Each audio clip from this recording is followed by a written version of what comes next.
Lay with me in the grass as I ramble about Jupiter and Cancer.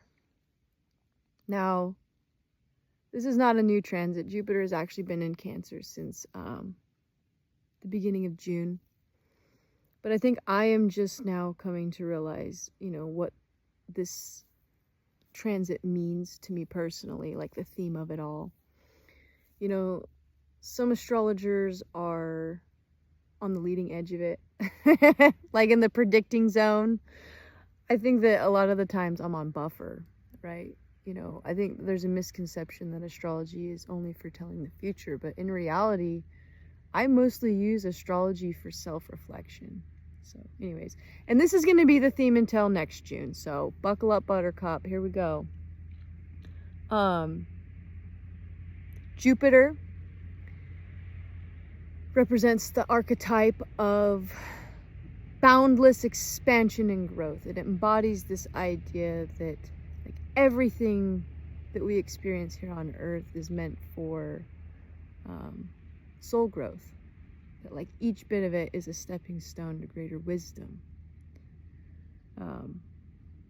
It has to do with our higher mind, right? Our academic pursuits, our philosophical pursuits, our belief systems. Yeah, I love it. And it is transited into Cancer. Now, Cancer is home, most simply.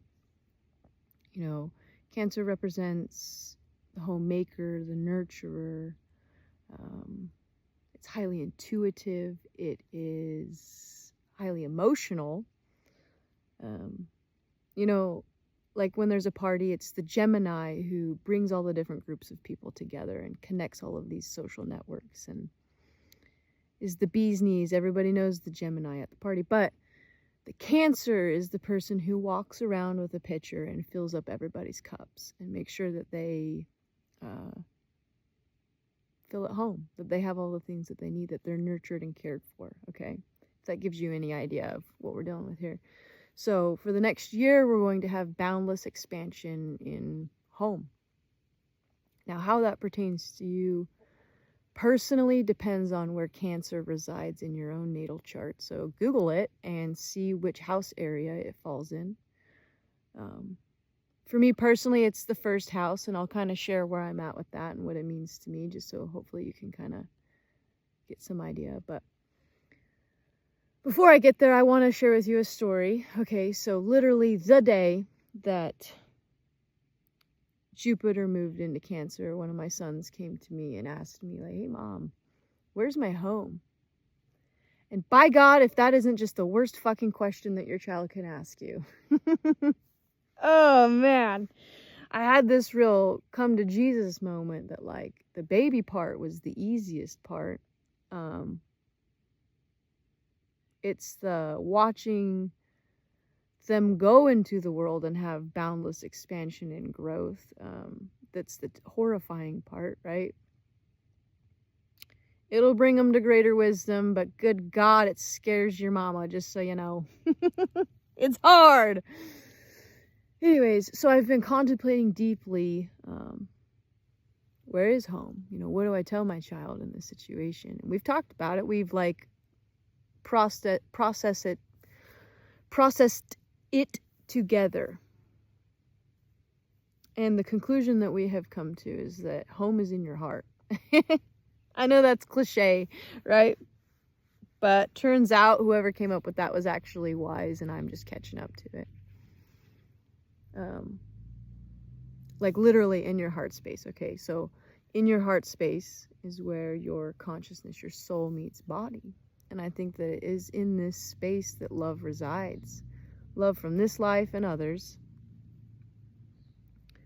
Love for self and others, right? Just love, which I love.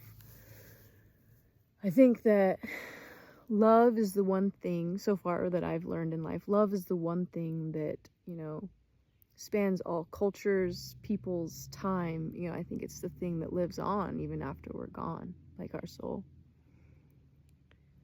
So we talked about it with my kids. I'm like, hey, your physical environment will always shift around you, the physical environment home will change multiple times in your life, and the people that reside there with you will also change, but the love that you experienced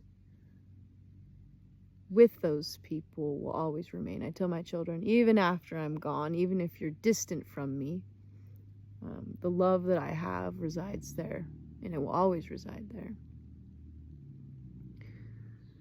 And I think that that's kind of a good thing to learn early on, as hard as it is, and I'm still learning it now. I'm coming to find out that just because, like, I tell my children things that I don't actually embody myself. Having children doesn't make you a good person, fun fact. Anyways, I am trying to embody this myself, and this is where I'm going through my own personal, like, how it applies to me as myself, I am.